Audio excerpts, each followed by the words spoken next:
and we have to really escalate the noise we make so that we'll be heard.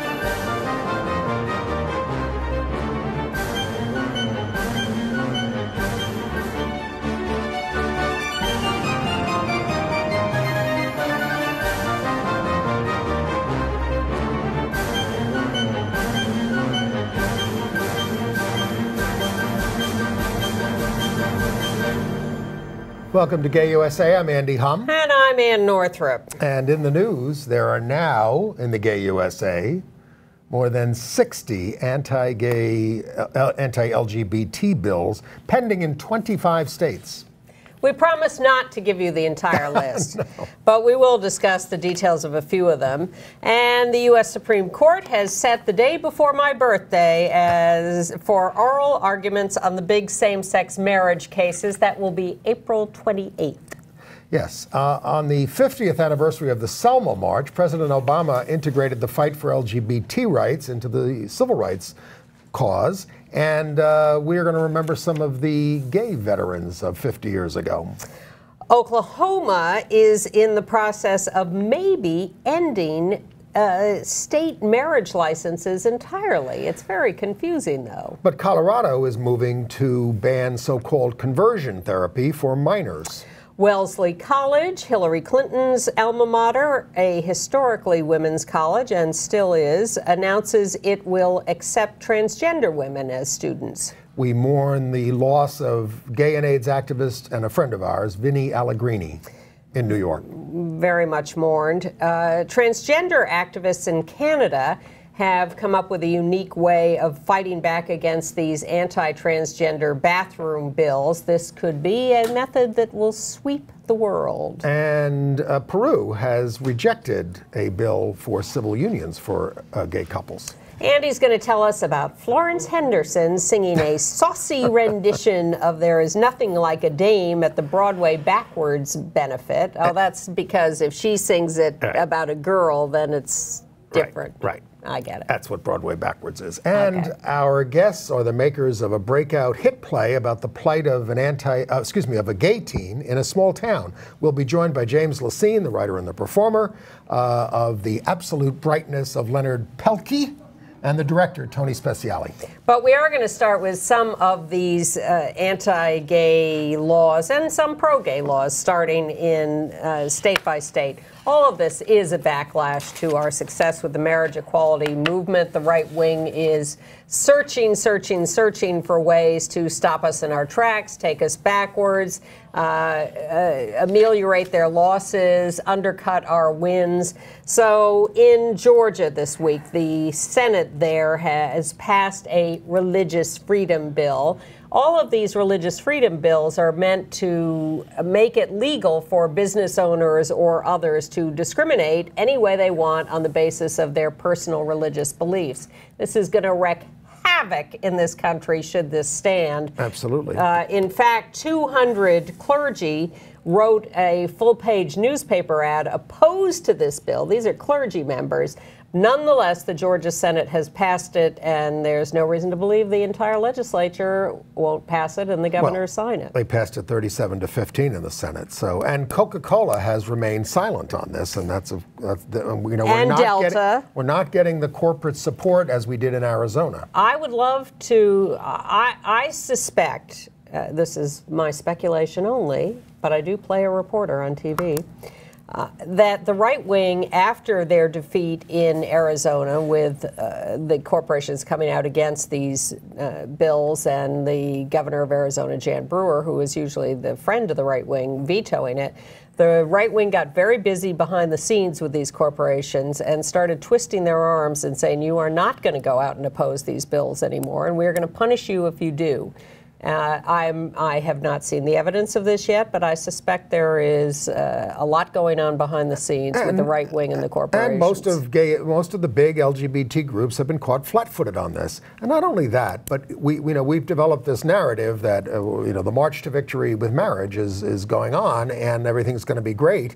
And the other side, has been plotting this. And we could have figured that we've said on the show many times, what is Alabama going to do when they're forced to do same-sex marriage, they're going to rebel. It was kind of obvious that this was going to happen, but our side did not prepare for this. The interesting thing that is happening is that, in a lot of these places, there's not much of a big LGBT movement. There's the new movement for Southern equality. It's all very good and moving, not very powerful at this point, but it's getting more powerful. Now that they're passing bills against us, people are coming out. People are asking for local gay rights laws where they never asked for them before. So that's good, but it's going to be a bad period.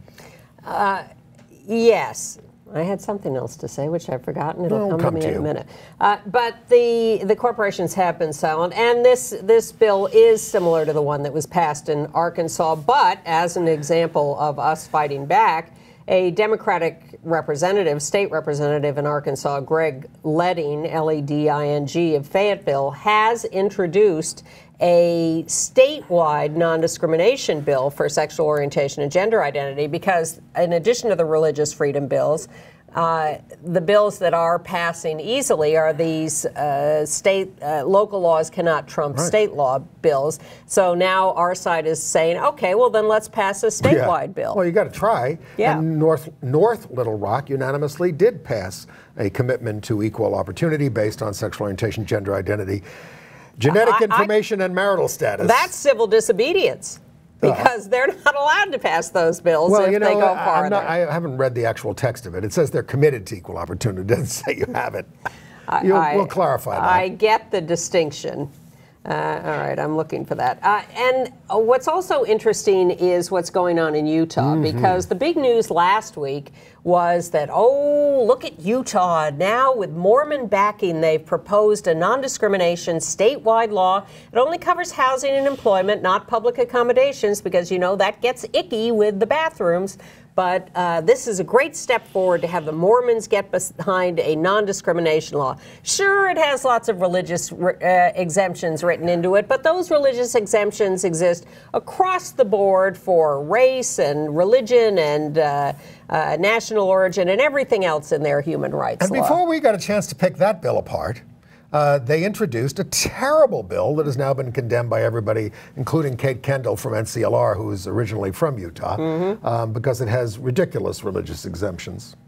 Yes, and exemptions for businesses, for government officials. Government officials can rely on their religious beliefs to discriminate against people. And the other thing about the Utah bill, the supposedly good version, the mediocre good version, is people say, well, it's okay that has religious exemptions because that is what they do in Utah. They do that across the board on all these bases. But the problem is that other states around the country are not going to look at the fact that that's a situation unique to Utah. They're going to say, oh, Utah is going to pass this non-discrimination bill that has all these broad religious exemptions, so let's us do the same thing. The only solution is a federal comprehensive LGBT rights law or good judicial decisions that would protect us. And interestingly, Vice President Joe Biden, in a speech last week, seemed to begin to speak up in favor of a comprehensive bill,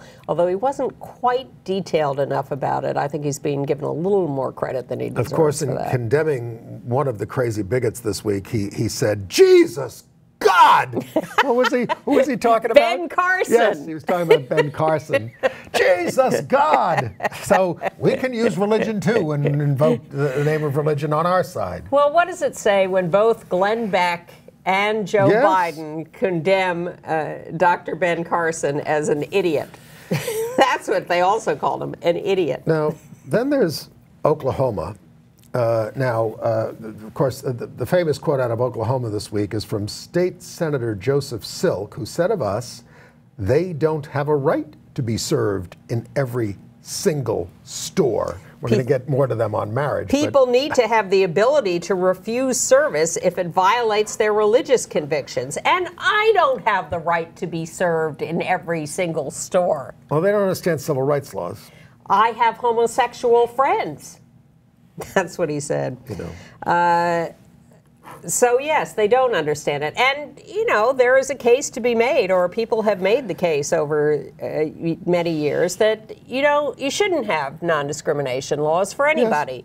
You should just let the marketplace act as it wants, and if people want to discriminate, eventually the marketplace will punish them. That is the libertarian view. Okay. Yeah. But of course, there were a lot of African Americans who couldn't get a lot of basic services in discriminatory areas, not just the South, including the North. Things like housing, you know, very basic things. Food. Yes, and it leads to all kinds of disparities and health disparities, and it's just awful. So we passed civil rights laws. We're going to get to that more of that later. There's some good stuff going on. Colorado, the House there did ban conversion therapy for people who were under 18. They passed it 35 to 29, and that's moving on. And in Texas, the Association of Business, which is like their big chamber of commerce, certainly not a particularly notoriously progressive organization, a very standard business organization, has condemned the license to discriminate religious freedom bills. Bad for business. Now, the bills I read in Texas are proposed as constitutional amendments that are going to need voter approval. So it's going to get ugly in Texas, as the whole state is going to be embroiled in this discussion. Going to get ugly in Texas? Well, you know, uglier. Okay. But, you know, at least, yes, people are sticking up for our side.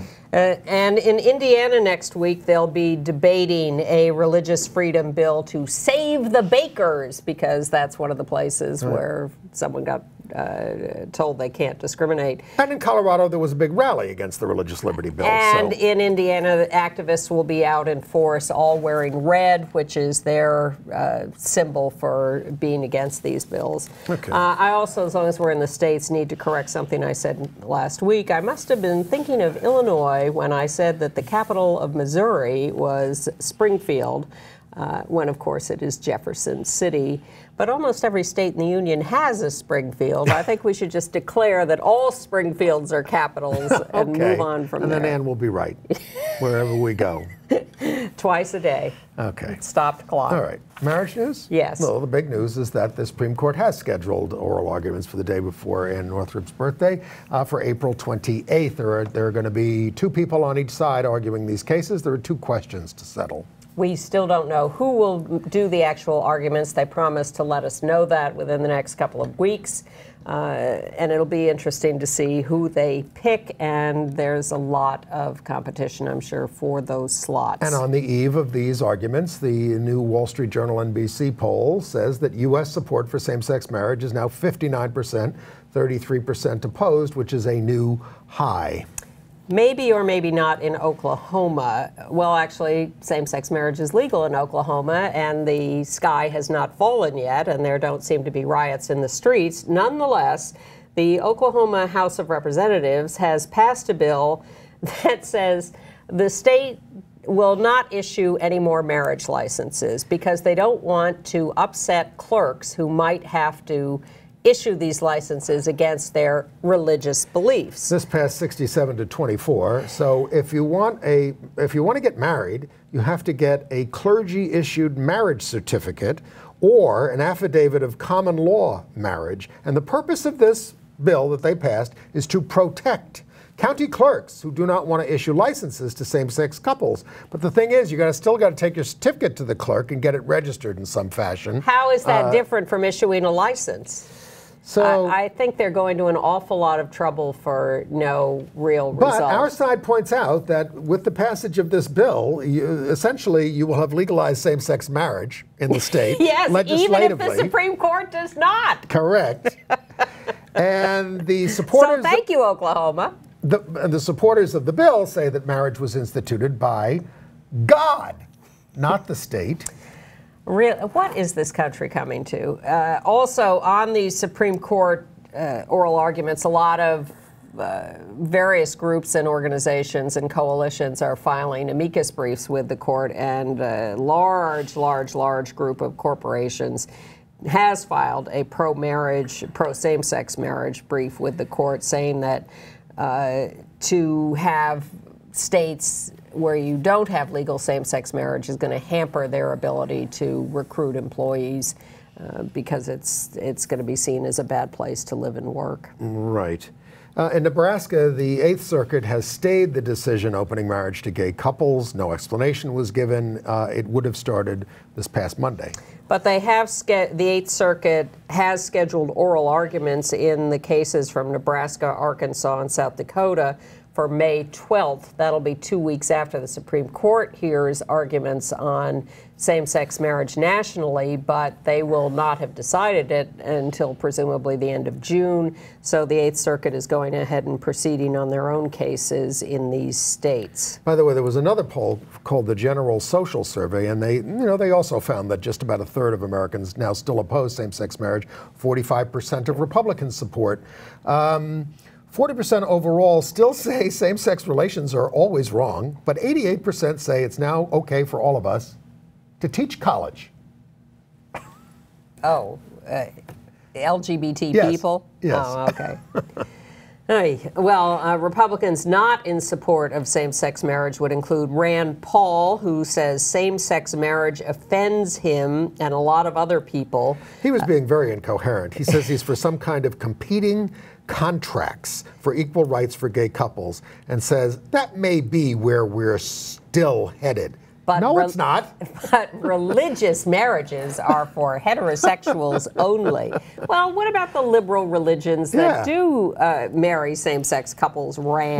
Well, no. And Senator Ted Cruz, campaigning in Iowa, told a bunch of evangelicals there that he will continue. Everybody else may have given up, but I am continuing to fight strongly against same-sex marriage. Now, Jeb Bush, his likely campaign manager, David Kochel, K-O-C-H-E-L, stepped back from his outspoken support for same-sex marriage. He had signed the amicus brief in 2013 in California for our side.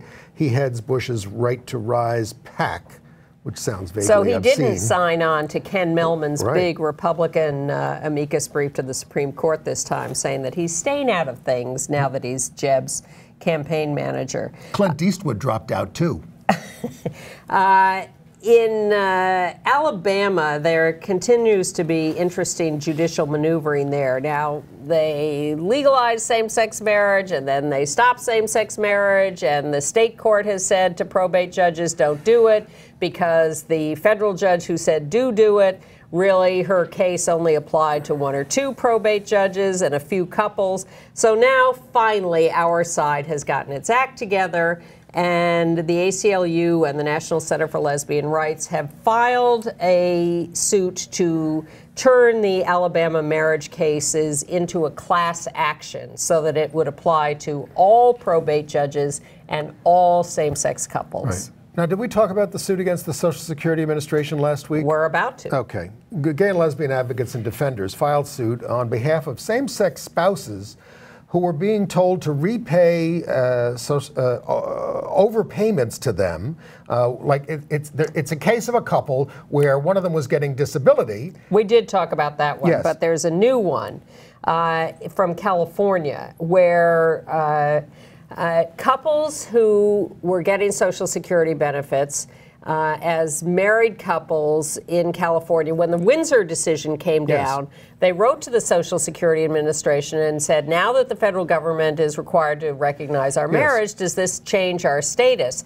And the Social Security Administration didn't reply, said no, said yes, got all confused, and finally lowered their payments because both members of the couple's incomes were now being considered. And the couple said, fine, that's what we expected. But then the Social Security Administration has said, but we overpaid you in that time since Windsor, and we want $6,000 back. A little bit more than that, actually, and it's an outrage because it was the Social Security Administration that wasn't recognizing them. And the Social Security law says that the Social Security Administration is not allowed to recoup overpayments if the recipients were not at fault. That's right. And clearly, in this case, they were not at fault. They even tried to tell the Social Security Administration that they should change their payments, lower their payments, and the administration ignored them and kept paying them and told them they were wrong, and it's their fault. So if this is happening to you, do something about it. The Williams Institute has has analyzed Gallup poll results and says that approximately 350,000 married same-sex couples exist in this country, and those who are married are more likely to be raising kids, also are less affluent than similarly situated heterosexual couples, but more financially secure than unmarried same-sex couples. Right. You can go to the Williams Institute at UCLA Law School website for more information on that. Okay, let's talk about Selma. Okay. Well, it was the 50th anniversary of the historic march there, and President Obama was really on the case in terms of integrating LGBT issues. He said, "We are the gay Americans whose blood ran on the streets of San Francisco and New York just as blood ran down this bridge." And he said, "Ask your gay friend if it is easier to be out and proud in America now than it was 30 years ago." And didn't note enough that Bayard Rustin and James Baldwin were there in Selma in '65, but there is a picture of them, a very stunning picture of them, very indeed. nice. As predicted, the U.S. Army has changed the way it is requiring discharge of transgender members of the Army. Instead of that being accomplishable by lower-level commanders, now it has to go up to the Assistant Secretary of the Army to approve a discharge of any transgender member. This doesn't mean people aren't going to be kicked out, but it's a little harder to kick people out. And it's also the same trajectory followed before Don't Ask, Don't Tell was repealed. And it turns out that transgender service members are excluded not by some law, but simply by policy of the Army, and that could be changed in an instant. As they did at Wellesley College. It's an historically women's college, and they will now accept transgender women students, anyone who lives as a woman and consistently identifies as a woman, plus anyone who is considered female at birth who identifies as neither male nor female.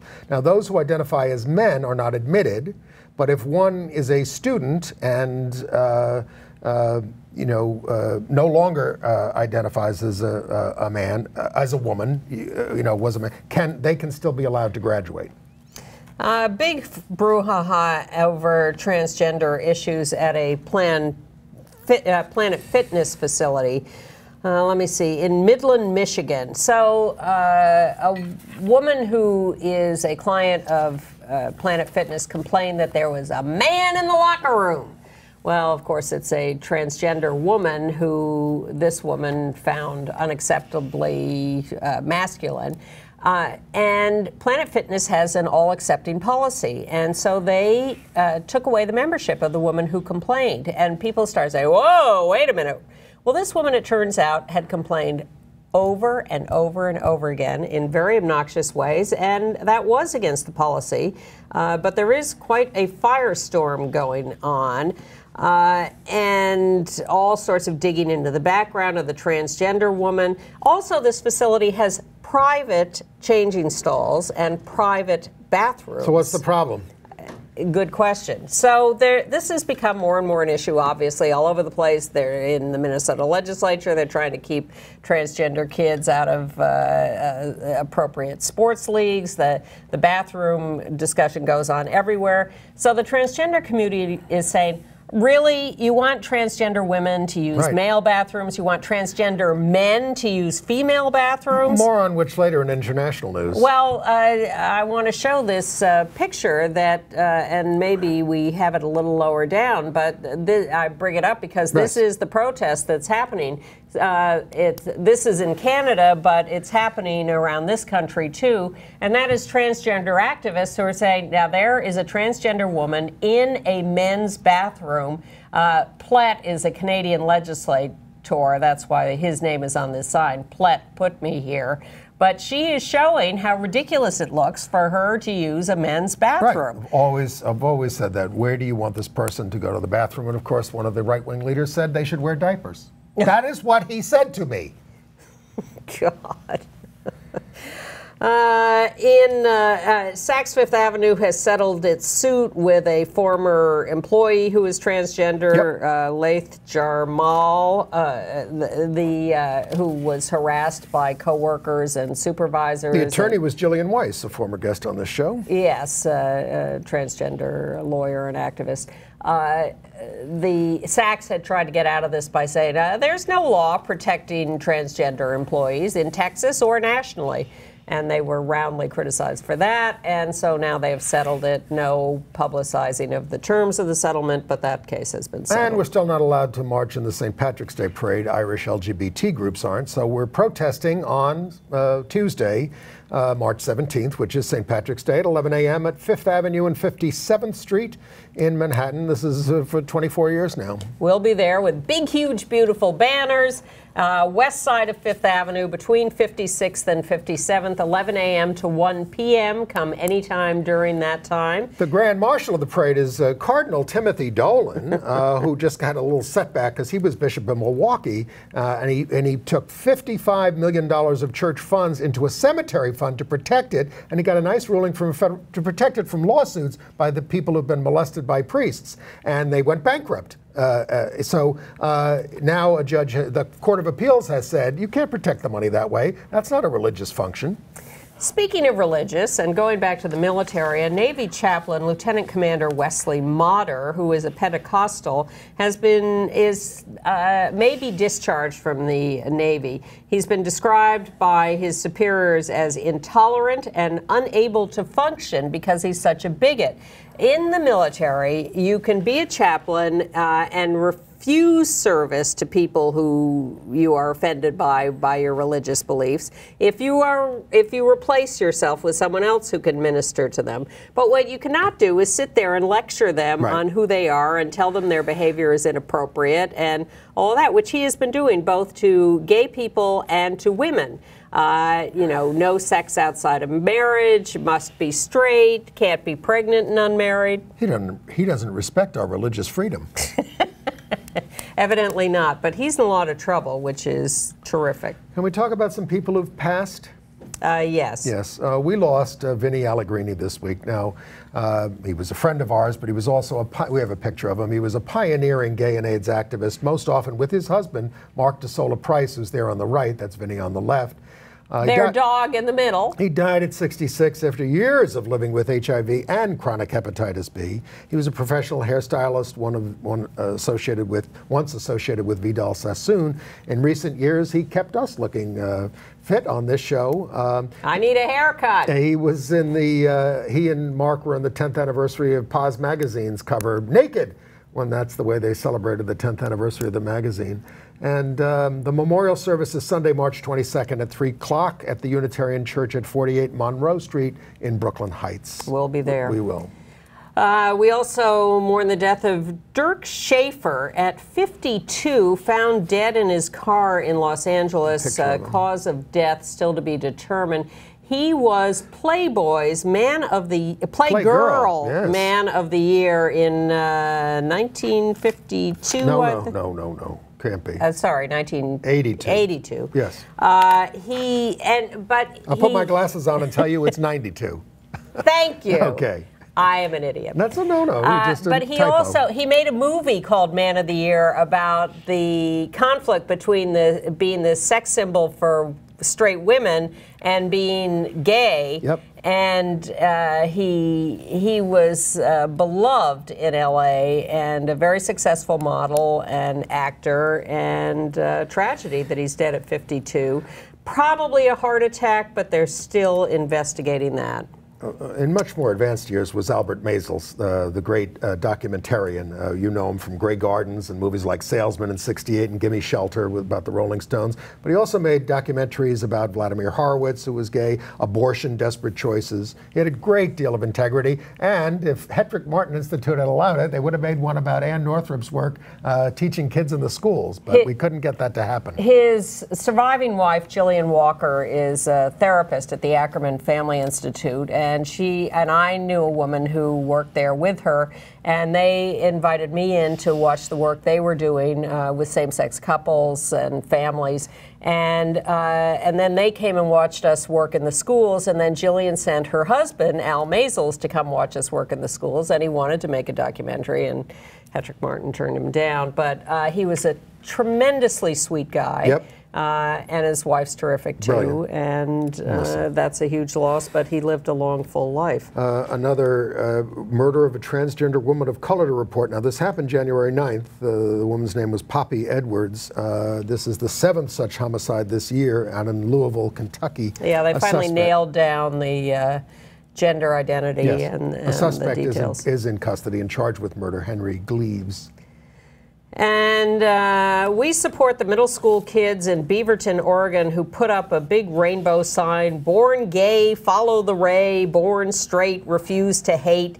One parent complained and said, "Hey, you don't allow Christmas celebrations. Why are you allowing a sign like this?" And the school took the sign right down. Okay. But the kids are upset. And in Berrien Springs, Michigan, Andrews University, a fine Christian school, has canceled a bake sale that was scheduled to raise money for homeless LGBT youth because they're Christians and this is against their religion. Okay. Yeah. International news. Yes.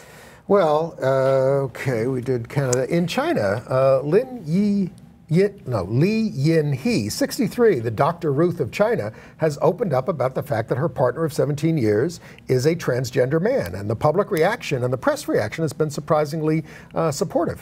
Yes, but also in China, the police arrested 5 women planning an International Women's Day demonstration. They broke into what is known as Queer House, where some of them were living, and it's believed that they did this because Parliament was having a 2-week session and they were trying to prevent the demonstration and clear out activists. Peru's Congress took up the civil unions bill on Tuesday and turned it down, although it may come up again. A Catholic official called the bill's sponsor, Carlos Bruce, a maricón, and a TV and stage director, Ricardo Moran, came out as a result of this debate.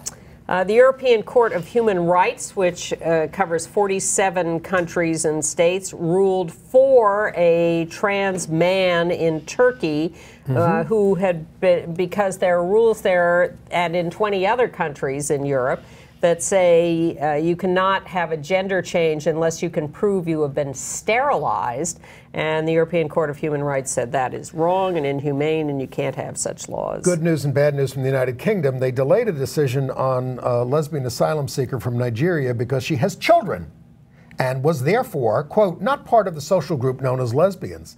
According to the Home Office, you can't be a heterosexual one day and a lesbian the next day, just as you can't change your race. And the lawyers for her are calling this highly offensive, which it is. At a minimum. On the other side, the Equalities Minister in the United Kingdom wrote to authorities in 70 countries, including the United States, seeking clarity on the rights of married same-sex couples while traveling or living abroad. We would like some clarification, too.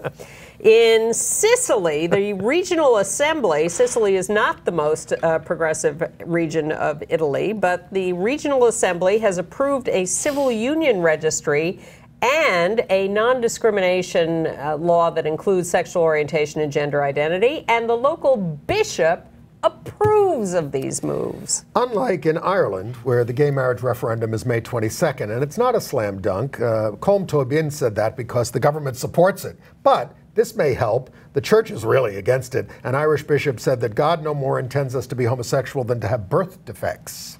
In Japan, the education ministry has told schools nationwide that they must take better care of their LGBTI intersex students, must work to stop bullying, stop suicides, do training on these issues, and help parents of students with a homosexual disorder. Burkina Faso in Africa figured out that gay sex is not criminally banned there, so they're looking to do that.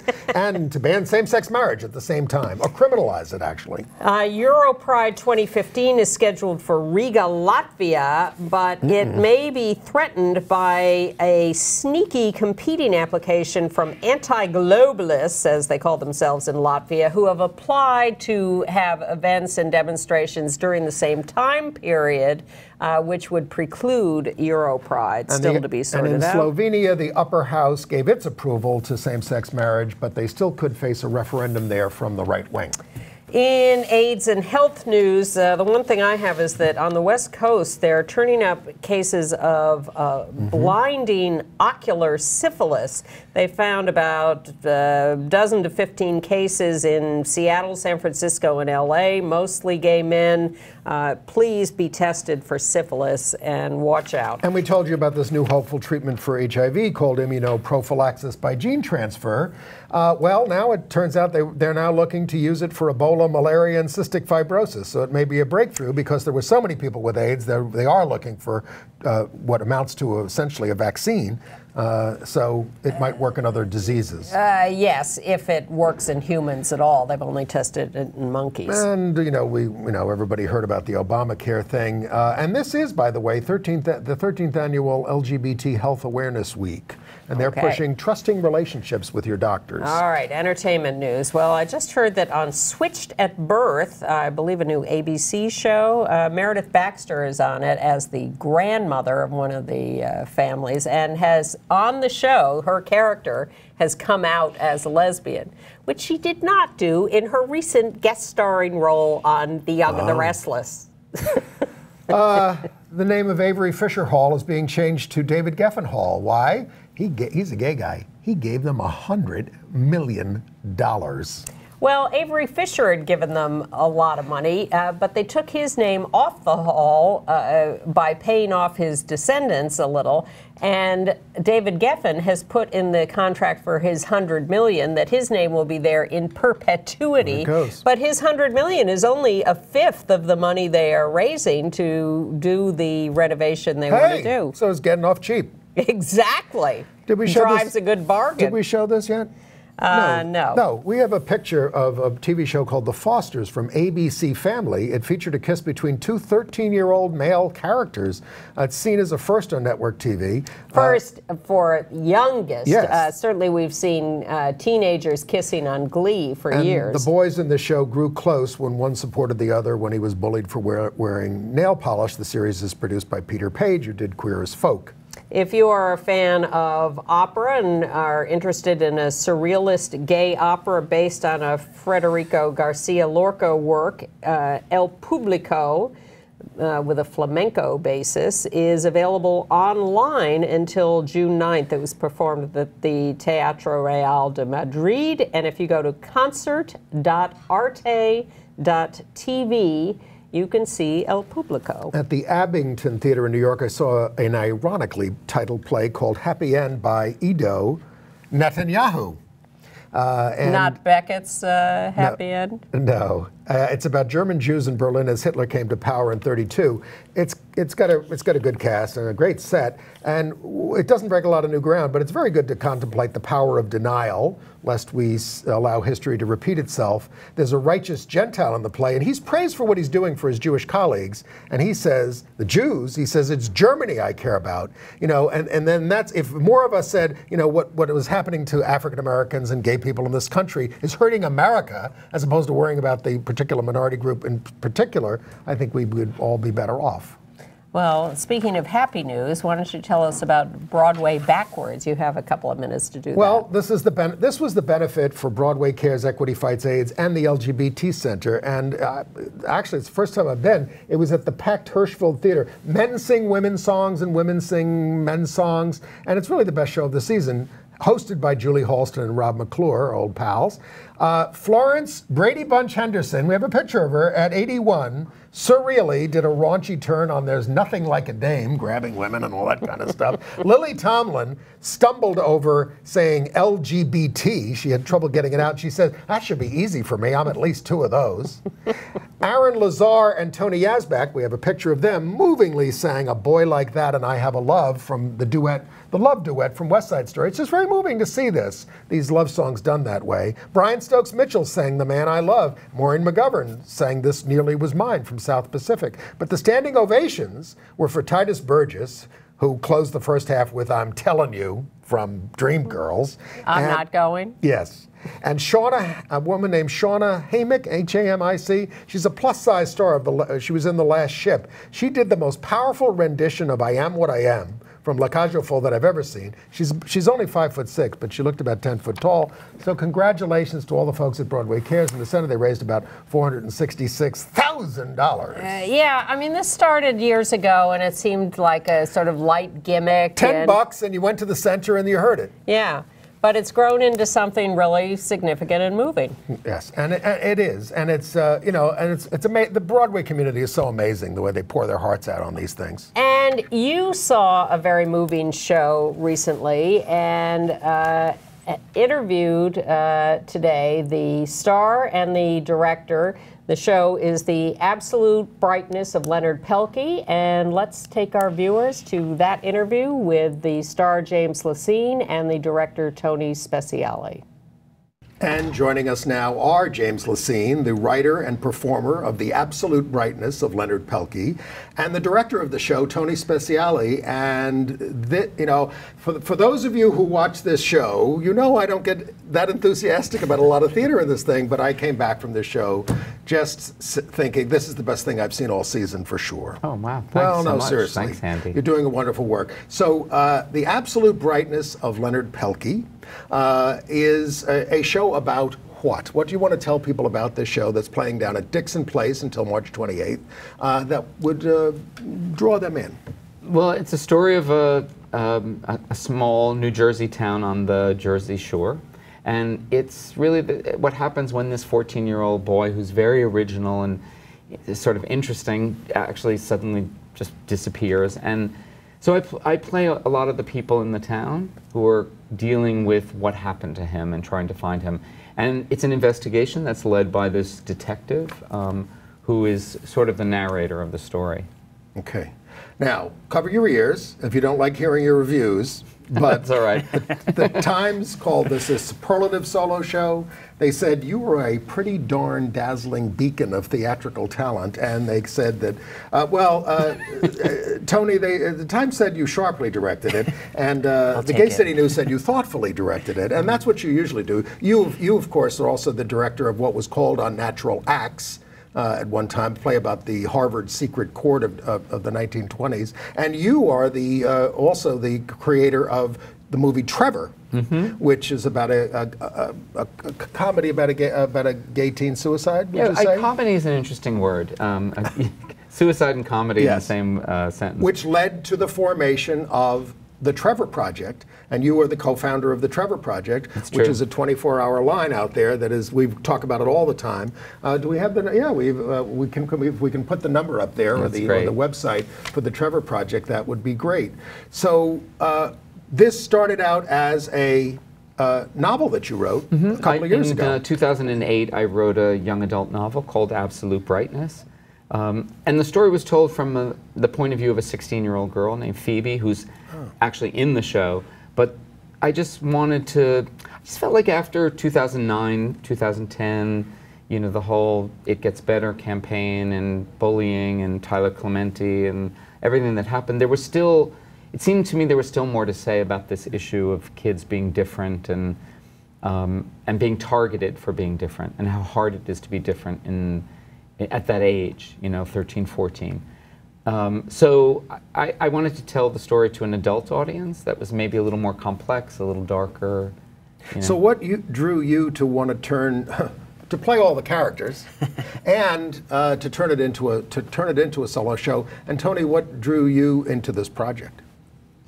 You know, I've done a couple of solo shows before in my life. 2 of them. And, you know, it's a form that I really, really love, but it's hard. It's a hard thing to do, and so you know, it's not like I turn them out one after another. But for me, what's most important is finding a reason why one person needs to tell this story, beyond just me getting up there to show off. And I felt that there was something about this narrator. It's really his story. You know, it's how he's changed by not only what happened to him, but in the course of telling the story, and how storytelling itself can create a change in somebody. And when you say the storyteller, you mean the detective. I think we have a picture of you in that role of the detective. If you can distinguish that from you as the hairdresser. Well, we'll see if we can get that up on the screen. Yeah, and this is a Shakespeare quoting detective, yes? Yeah, he's sort of, you know, he's certainly tougher than I am, and you know, and certainly more Jersey than I am. But he's sort of, you know, during the course of the story, he awakens in some way to his own prejudice, and he kind of wakes up to this world that he lives in, this town. Mm-hmm. And Tony? Well, I think we started talking about working on this a couple years ago, and when you first approached me, you were considering, you know, should it be adapted as a solo piece, or should it be a play with multiple characters? And then I remember you reading a section of it to me, and where you played a couple of the characters, and it was crystal clear to me in that moment that, oh yeah, this should be this is a solo show, and you felt the same way. And James has this very rare talent, I think, where he's able to shift characters, and he plays them in a deep, profound level, and it's not superficial. And I think the challenge with solo shows is you're up there, you're the action and the reaction, and so it takes a lot of energy and a lot of focus. And I was interested in that challenge as a director, to sort of be that mirror for him and to help provide the space for him to do that. And it's great writing, it's funny, it's moving. I really loved the novel, so it was that. You're stealing all my lines. Oh, sorry, No. sorry. We were talking the other day, and right before the show the other night, and Tony said, you know, it's really not like doing a play, it's like doing a sporting event, you know, because, and Tony's like the coach, you know, because you know, every night you do a solo show like that, you go out, you don't know who the audience is going to be, you don't know what their makeup is going to be. I mean, you generally know how the show is going to go, but they're the other actor, right? Mm-hmm. Right? So it's really like you just go out there like, okay, here we go. And, you know, Tony's been really great at sort of keeping me in high performance mode for the sporting event, right. A, and B, also creating a vehicle that is foolproof, right. So that it doesn't matter how the audience is. Right. I mean, I noticed this is a relatively small theater. How many seats have you got down there at Dixon Place, at dixonplace.org, if you want to learn more about the show? 99 seats, I think. Oh, is that all it is? Yeah. It seemed larger. They have a few seats in the balcony that they can occasionally right. squeeze people in. Well, and of course, this was the night of a big snowstorm in New York. Not that that's not all we've had all winter. It seems like it's always the night of a big snowstorm. It was packed because people have heard about the show and they really want to see it. But I noticed in the beginning, as with many theater audiences, when they sit down and the characters are a little funny, they want to laugh.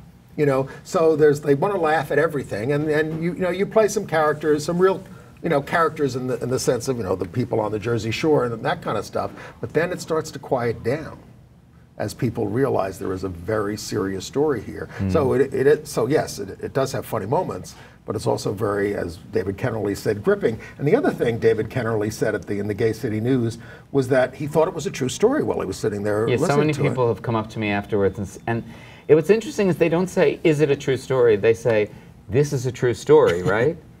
And I'm it's not a true story, but it's to me, it's like the highest compliment you could get. Yes. And when you create art and people actually think that it's, that this really happened. But I think it has so many, fingerprints all over it of things that actually are happening and have happened in this country to, young kids and kids who are different, and, and I certainly am, interested in all of those things, so I think that the reality of those incidents have seeped through into the art. Where did you find these people? and your characters? Inside. Yeah. Inside. And as Ruth Gordon famously says in Harold and Maude, that movie, they're my species. I'm interested in them. They're my species. So there are all these people, and to some extent, as I said, people could start hearing them as sort of stereotypes of the detective and the hairdresser and the tough, but you kind of explode that during the show. How did you do that? I don't know. To be perfectly honest, it's the mystery of writing and performing. I think it's a sort of amalgam of both of those things. But I think that everybody has that experience where you sit with somebody long enough and you start to actually think they're interesting, even like the weirdest person or the most boring person. You just stay with them long enough and they have something to say, Shine the light on them and they give it up. As you were working on it, what new things were you discovering as you were, as this was unfolding and the story was unfolding? That there are lines that are clearly engineered to get a laugh. They're just written that way. And then there are lines that are written to be a joke, but also have a deeper meaning behind it. And so as we worked on the play, I got more and more excited about those moments where an audience laughs, but then they're touched at the same time. And I always think about, I can't remember who said this, but the famous saying of, the funniest things are the things that are the most truthful, and you laugh at things that are just brutally truthful. And I think there's a lot of that in this play. And so I think as we worked on the piece, James went deeper and deeper. And so it doesn't, the comedy doesn't suffer from these more serious emotional moments, but I think they've grown, and I'm personally interested in those moments. So I think Leonard is quoted as saying, if I can't be myself, the terrorists win. Is that If I right? stop being myself, the terrorists will win. Oh, okay, yeah. I was writing in the dark. Yeah. But talk about the other characters and how they react to them. Talk about the kind of people that are in the show that you embody. Well, I think for me, they're the people who are in the shadows of a small town. They're just the people who nobody really notices, and those are the people that Leonard, this 14-year-old boy, gravitated to. In order to feel safe, right? He gravitated towards some people who maybe aren't in the spotlight, and so what the play does is it takes those people and it puts them in the spotlight, and you realize that he had this incredible connection with them. He saw them for who they were. I mean, one of the women that he befriends, she says, he saw us not as we were, but as we hoped to be. Right. And that was his gift. He was able to actually give that to these people, and they became more themselves. Right. And I actually think that that's one of the things that happens when you are fully yourself. You give other people the permission to be fully themselves, or you upset them, right? It either goes in one of the other directions. But I'm kind of exploring this idea that Leonard's ability to be himself actually allowed other people to be themselves. And the town kind of found its heart or its conscience. So, despite some of the aspects of the story which we won't discuss, because don't want to give everything away, you're hopeful about the way things are going, despite all the bad news that we get, and and people being bashed and murdered and all that other kind of stuff. We report a lot about transgender murders. We're going to have another one today. I think, look, I'm a ridiculously optimistic person, and yeah, it's terrible what's happening, but on the other hand, we know about it. These things have always been happening. In 2009, 2010, during that period of those highly publicized suicides of gay teens and young boys who were committing suicide because they were being targeted as gay, right? That happens all the time. We just don't hear about it. We heard for 1 month. In 2009, we heard about them all. But this happens all the time. And I just feel like we're getting that information now, and people are being more visible. So they're becoming targeted in some way. People are less willing to live below the radar. Right. And you're still very involved with the Trevor Project. And do they find, I mean, do you find there that things are, from the calls that you're getting from young people around the country, that things are getting better? I wish I could say that. I wish I could say that things were getting better. I think that it's certainly better than when I was a kid. That I can say. I think that we have a long way to go, and I think we have to work harder to make it better for this younger generation. It's just not enough to say it gets better. Okay. For me, it really takes. We have to figure out how to make it better for them and give them more resources. And also, what do you do when you encourage somebody to be themselves, right? Like, we're encouraging all these young people to be themselves, but you know, we have to actually make it safe for them to be themselves and make sure that they are in a position where it's okay, you know. Yes. That was one of my problems with the It Gets Better thing. It's sort of like, wait till you go to college, you know, or get out of the high school. But we have to make high school safe. It was an amazing thing. I mean, Dan Savage, he did an incredible thing by starting It Gets Better, and it was a great moment in the history of sort of the, you know, the movement. But for our, you know, for the Trevor Project and the people that we serve, it was hard to hear, because the divide between the life I'm living in high school or middle school and the life that I see out there, it's gigantic. They don't know how to cross that divide, nor do they think they'll actually live that long. And a lot of this is dealt with in the show. A lot of these issues are dealt with in the show, I think. I mean, you know, for people to get a grip on. So people may wonder out there in TV land, why are we talking about a show at a little theater in Soho that is going to close on March 28th? Still have a chance to see it at Dixon Place. What are your plans with this show? Well, we've been very fortunate to have some great press, and there are a lot of producers who have been visiting us, and there's interest in moving the show after Dixon Place, and so we're just kind of, you call it speed dating, I know, which is the way I think about it. In terms of, we're just meeting people and seeing who's the right partner and where the play could have a longer life, because, you know, 99 seats for 16 shows is not a lot of opportunities for people to see the show, and so we want to make sure we go somewhere where we can have a healthy run, and the show can have a long life. So we're optimistic, but nothing is definite yet. So, but as I said to Tony, it's important to remember that we actually did what we set out to do, and not forget that fact that we actually started to do this play. It was like, you know, we started in January, and it just, you know, it's amazing the reception that it's gotten in such a short period of time, and that's such just terrific. And I hope PBS is listening, and they'll put it on their off. No, seriously. We're available. So as soon as I saw it, I said this would be perfect for that series, and a lot better than some of the things that they did. And also good for people to see out in the country, out in, you know, across the country, where everybody's thinking about this issue, you know, about kids and how to encourage them to be themselves. Congratulations and thank you for a wonderful. And also, you just wanted to let us know about a reading of what's called The Secret Court now? Yes. James and I actually met a few years ago. He saw the production of A Natural Acts I directed at Classic Stage Company, and we're now, we've revised it, and we are introducing a new version of that play called The Secret Court in a one-night-only staged reading at Classic Stage Company on March 30th. Okay, we will put that to benefit the Trevor Project. We will put that in our email.